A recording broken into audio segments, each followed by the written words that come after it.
What's going on, everybody? Welcome back to another solo leveling Arise video. Alright guys, going to go over the Battlefield of Time record for the spider, the Arachnid. I finally found the perfect strat for me that works. I'm going to share it with you guys on how this is going to be done. Now this is a pay to win strat, obviously.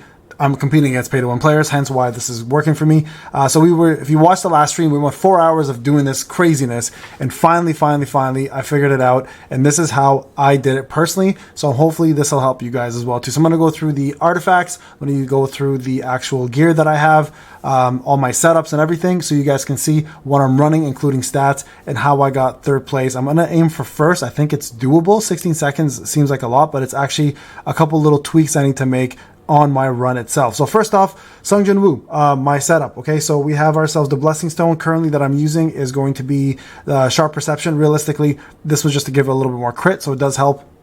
In terms of stats, I took everything off of strength. I put it into 190 into agility, 150 into perception, just putting beginning and end game more damage and putting in more crit. That's what's going to matter most here. So crit damage, crit rate, and then perception here is going to matter quite a bit. If you look here, 95.49%, this is 48.99, and this is 119. This can be pushed even more. Now, in terms of the skills I'm using currently, I'm using Death Dance with the light skill, which is a heavy break, which takes half of that off, and then I'm also using the following here, Mutilate with Freeze. Realistically not necessary, but it's still doing enough damage for me to warrant keeping it.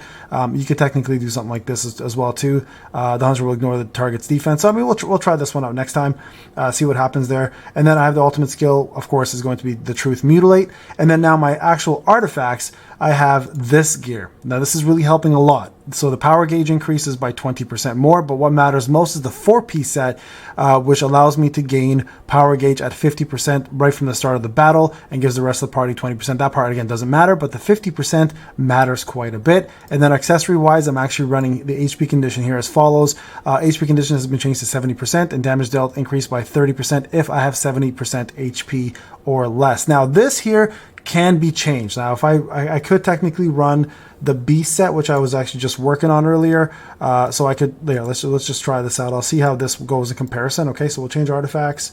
We'll do a quick little test to see if this actually works out better or worse. So light damage, you definitely want to push light damage there.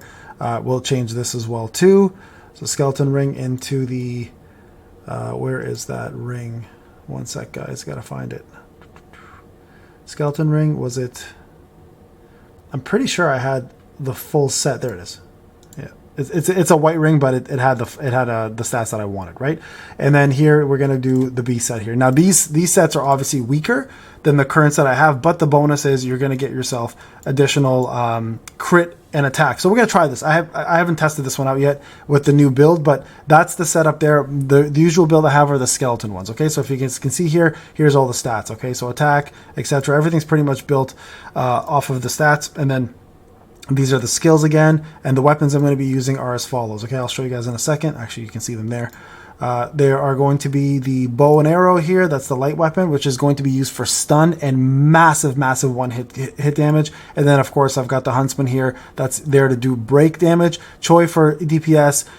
Min strictly for his buff, for his support buff. And then I have what's his name? Biak here for break, and then I'm using the shadows, the two following shadows. I don't have blades, unfortunately. Okay, so let me show you guys kind of how the run works, and we're gonna try to show you guys how to kind of go about this whole situation. So first thing you're gonna do is you're gonna run to the side here, use your bow and arrow, one-shot this guy quickly, move over here. Now instantly do this, and then you should see that guy die. Summon your ads right away, your shadows. Use Choi here. This should instantly kill this one. Go over to Biak here.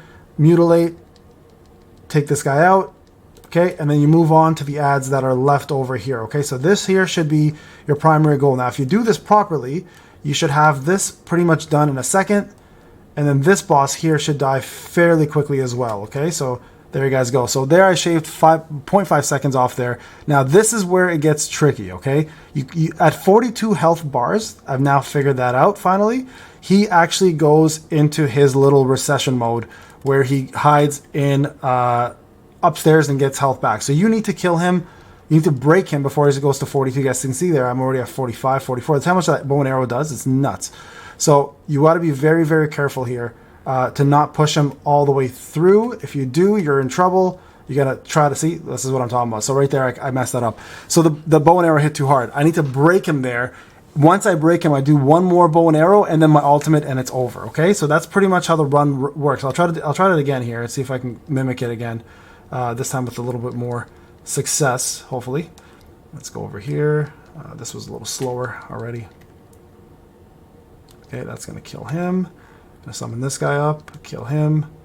And then again, focus on killing Zad super fast, obviously. There we go. We still shave some time off, which is nice. Bow and arrow. You guys can see here my ultimate's almost up already as it is, so it's good. Here, I'm going a little slower than I want to.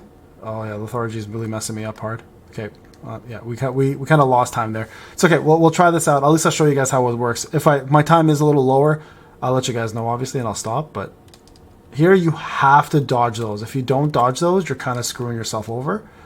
Stun, attack, get Choi in there. Do a break, close to a break, not a full break though, okay? That's the important part. Do not do a full break. This is going to be a loss because of that whole spider web thing. But at least I'll show you guys how it's done, okay? At the very least, I could do that. There we go. Break, summon him, do this, and then do your ultimate, okay? That should technically kill him. If not, it'll be super close. But that's essentially the strategy. You guys can see here I killed him, but I was off by 5 seconds there. So not my best time. So I can definitely do better. I kind of screwed up a little bit in the beginning, but that's essentially how that works. Remember, you can retry as many times as you want in this. It's just, again, a couple tweaks on my end and we're good to go. But this is the strategy I've been using. It's been working really well for me. Again, this is the only difference here between my last win versus what I'm seeing now is the accessories, which are a little different. I'm using new accessories this time just to test them out. But if you guys want to use the same setup I did before, again, it's actually using the beast accessories versus, oh, I didn't have any, oopsie, my bad. I didn't have any soldiers left. So you have to come in with soldiers, okay? So that's how it's done essentially, guys. So remember, key points here. Proper skill setup. The gear that I have works really well, the power acquisition gear. You have to have your minions with you, like the shadows. Summon the shadows on the second poison spider. The moment that happens, they'll take care of most of it for you. I'm going to aim for first place. I'm still going to try to go for that. And then, of course, bring in 2 light weapons. The bow and arrow is incredible for the stun and massive AoE or massive single target damage. And then anything else you think that's worthwhile in your case.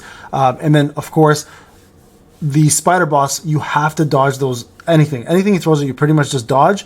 And then from there, once you dodge, make sure you shadow step to reduce defense. Do the bow and arrow quickly. Stun him. Hit him really hard. Make sure you break him to at least half health at that point, or half break bar at that point. And the closer he gets to 42 health, that's the magic number. He starts going up. So you want to stun him one more time, hit him with that bow and arrow one more time, break him, do your ult, and that'll finish the fight. That'll be more than enough damage to complete it. But remember, if you go to 42 health before doing any of that, he's just going to go up. So you may as well start the whole fight over again. All right, guys, this is Payne. Hope you enjoyed the video. I'll talk to you guys in the next one. Take care.